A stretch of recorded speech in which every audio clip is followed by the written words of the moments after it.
नमस्कार दोस्तों, ALDHRU academy में आप सभी का बहुत बहुत स्वागत है। मैं हूं आपका अपना दोस्त और गाइड। आज हम VMOU कोटा के जून 2026 एग्जाम्स के लिए BED 111 यानी अंग्रेजी का शिक्षण शास्त्र के सबसे महत्वपूर्ण 20 प्रश्नों को बिल्कुल आसान भाषा में कवर करने वाले हैं। ये वो प्रश्न हैं जो आपको 75% से भी ज्यादा मार्क्स दिलाने में मदद करेंगे। तो अपनी कमर कस लीजिए क्योंकि ये सेशन होने वाला है बहुत ही धमाकेदार। दोस्तों, पहला प्रश्न, और ये देखिए कितनी बार रिपीट हुआ है। जून 2017, 2016, 2018, दिसंबर 2016, 2021, जून 2023, दिसंबर 2023। मतलब है प्रश्न तो आपको रट लेना है। प्रश्न है, भाषा के 4 मूलभूत कौशल या दक्षताएं क्या हैं? इसका सीधा सा जवाब है दोस्तों, भाषा के 4 मूलभूत कौशल हैं।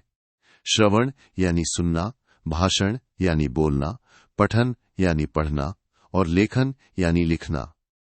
ये चारों ही कौशल किसी भी भाषा में दक्षता हासिल करने के लिए बहुत जरूरी हैं। इनको LSRW के नाम से भी जाना जाता है, याद रखिएगा। चलिए बढ़ते हैं अगले महत्वपूर्ण प्रश्न की ओर। ये भी कई बार पूछा गया है, जैसे जून 2019, जून 2017, दिसंबर 2023, जून 2022 में। प्रश्न है, एक अच्छे परीक्षण की क्या विशेषताएं होती हैं? एक अच्छा टेस्ट कैसा होना चाहिए? दोस्तों, एक अच्छे टेस्ट में कुछ खास बातें होनी चाहिए, जैसे वो वैलिड होना चाहिए, यानी जो मापना है वही मापे। विश्वसनीय रिलायबल होना चाहिए, यानी बार बार टेस्ट करने पर भी नतीजे एक जैसे आएं। वस्तुनिष्ठ ऑब्जेक्टिव होना चाहिए, यानी चेक करने वाले की अपनी राय का उस पर असर न पड़े। व्यावहारिक प्रैक्टिकल होना चाहिए और उसमें भेदभाव शक्ति डिस्क्रिमिनेटिंग पावर होनी चाहिए, यानी वो अच्छे और कमजोर छात्रों के बीच फर्क कर सके। ये सारी खूबियां एक अच्छे टेस्ट में होती हैं। अगला प्रश्न है जो JUNDEC 2020, दिसंबर 2021 और जून 2023 में आया है। कार्य आधारित भाषा शिक्षण TBLT क्या है? इसको आप ऐसे समझिए दोस्तों, कार्य आधारित भाषा शिक्षण जिसे हम TBLT कहते हैं, इसमें बच्चे भाषा को किसी खास काम या गतिविधि को करते हुए सीखते हैं, जैसे कोई प्रोजेक्ट बनाना, कोई रोल प्ले करना। यहां भाषा सीखने का मुख्य तरीका टास्क यानी कार्य ही होता है, जिससे बच्चे आपस में बातचीत करके भाषा का इस्तेमाल करना सीखते हैं। अगला प्रश्न जो JUNDEC 2020, दिसंबर 2019 और जून 2023 में पूछा गया है। दूसरी भाषा सिखाने की कौन सी विधि में 2 भाषाओं पर महारत की आवश्यकता होती है, यानी द्विभाषी विधि? इसका जवाब है दोस्तों, द्विभाषी विधि, बाइलिंगुअल मेथड। इस विधि में दूसरी भाषा सिखाने के लिए हम बच्चे की मातृभाषा का इस्तेमाल करते हैं, ताकि बच्चा नई भाषा को अपनी जानी पहचानी भाषा से जोड़कर आसानी से समझ सके। लेकिन इस विधि को अच्छे से लागू करने के लिए टीचर को दोनों भाषाओं में, यानी मातृभाषा और सिखाई जाने वाली भाषा दोनों में ही बहुत अच्छी पकड़ होनी चाहिए। अगला प्रश्न जो जून 2016, दिसंबर 2023 और जून 2022 में आया है।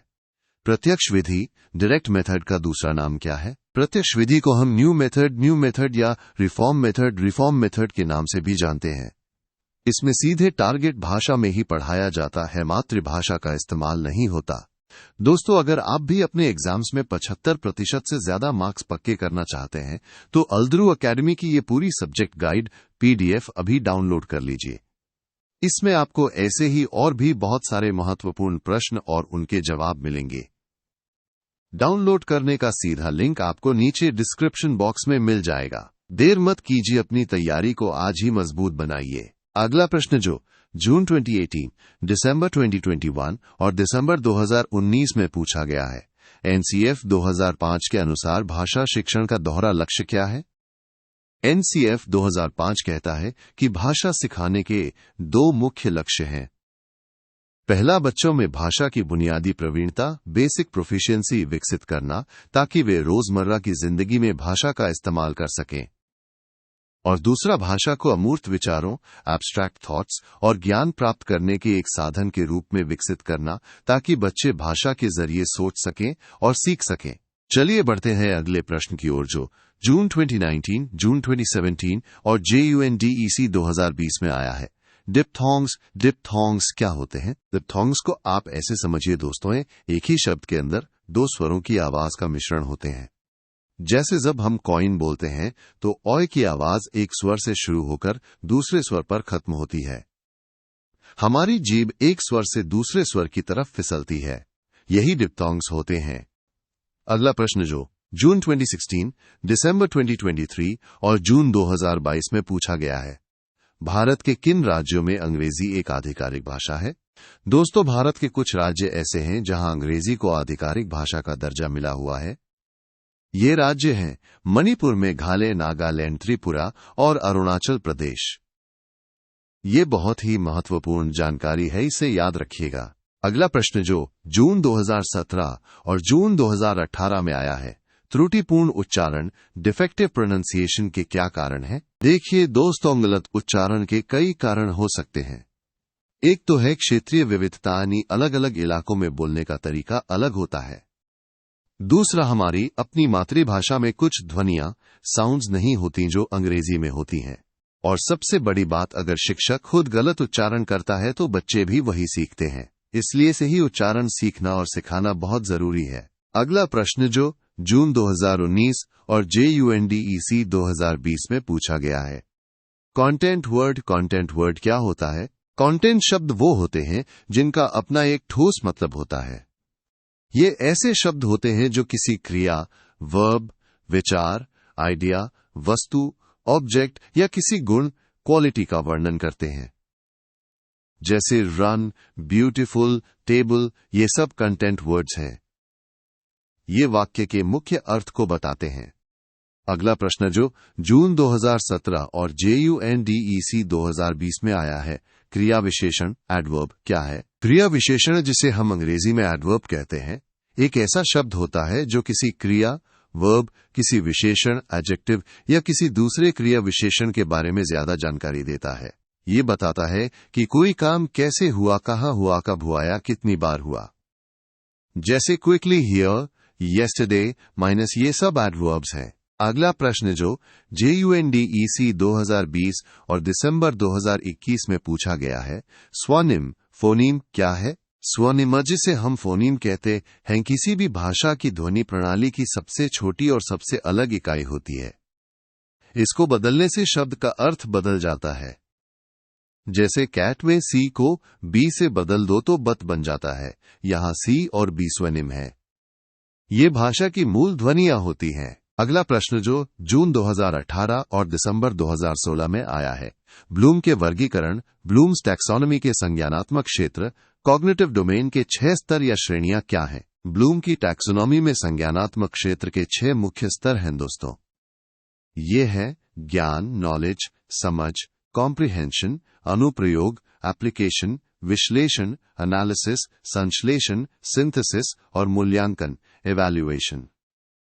ये सीखने के अलग अलग स्तरों को बताते हैं, जहां ज्ञान सबसे बुनियादी है और मूल्यांकन सबसे उच्च स्तर का।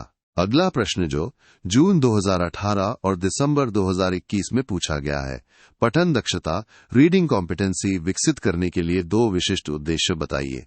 पठन दक्षता विकसित करने के 2 खास उद्देश्य हैं। पहला, बच्चों को गैर तकनीकी गद्य, नॉन टेक्निकल प्रोज को समझने में सक्षम बनाना, यानी सामान्य कहानियों, लेखों को वो समझ सकें। और दूसरा, तत्काल समझ के साथ पढ़ना, यानी बच्चे जो पढ़ रहे हैं उसे तुरंत समझ सकें, सिर्फ शब्द ना पढ़ें। अगला प्रश्न जो जून 2018 और जून 2023 में आया है, अंग्रेजी पढ़ाने का प्राथमिक उद्देश्य क्या है? अंग्रेजी सिखाने का सबसे मुख्य उद्देश्य यही है कि छात्रों को अंग्रेजी में व्यावहारिक दक्षता, प्रैक्टिकल कॉम्पिटेंसी हासिल करने में मदद मिल सके। यानी बच्चे अंग्रेजी को अपनी रोजमर्रा की जिंदगी में, बातचीत में, पढ़ने लिखने में सही तरीके से इस्तेमाल कर सके। और हां दोस्तों, सिर्फ BED 111 ही नहीं, ऑलध्रू एकेडमी पर आपको बेड के बाकी सभी सब्जेक्ट्स के लिए भी प्रीमियम गाइड्स मिल जाएंगी, जैसे BED 101, BED 102, BED 103, BED 106, BED 107, BED 108 और भी बहुत कुछ। इन सभी गाइड्स के डाउनलोड लिंक्स भी आपको नीचे डिस्क्रिप्शन बॉक्स में मिल जाएंगे। अपनी तैयारी को और भी मजबूत बनाने के लिए इन्हें भी जरूर चेकआउट करें। अगला प्रश्न जो जून 2016 और दिसंबर 2023 में आया है, ब्लूम के वर्गीकरण की किस श्रेणी में संज्ञा क्या है? प्रश्न आता है, यह प्रश्न संज्ञा क्या है ब्लूम की टैक्सोनॉमी के ज्ञान नॉलेज स्तर से संबंधित है, क्योंकि इसमें सिर्फ जानकारी को याद रखने और पहचानने की बात हो रही है जो सबसे बुनियादी स्तर है। अगला प्रश्न जो जून 2016 और दिसंबर 2023 में पूछा गया है, किसने taxonomy of educational objectives handbook 2 affective domain नामक पुस्तक लिखी? इस महत्वपूर्ण पुस्तक को क्रैथवोल डेविड आर ने लिखा था। इसे याद रखना बहुत जरूरी है दोस्तों। अगला प्रश्न जो जून 2017 और दिसंबर 2016 में आया है, एपीडियास्कोप क्या है? एपीडियास्कोप एक ऐसा दृश्य सहायक उपकरण है दोस्तों जो किताबों, पत्रिकाओं या किसी भी चित्र को बड़े आकार में दीवार या स्क्रीन पर दिखाता है।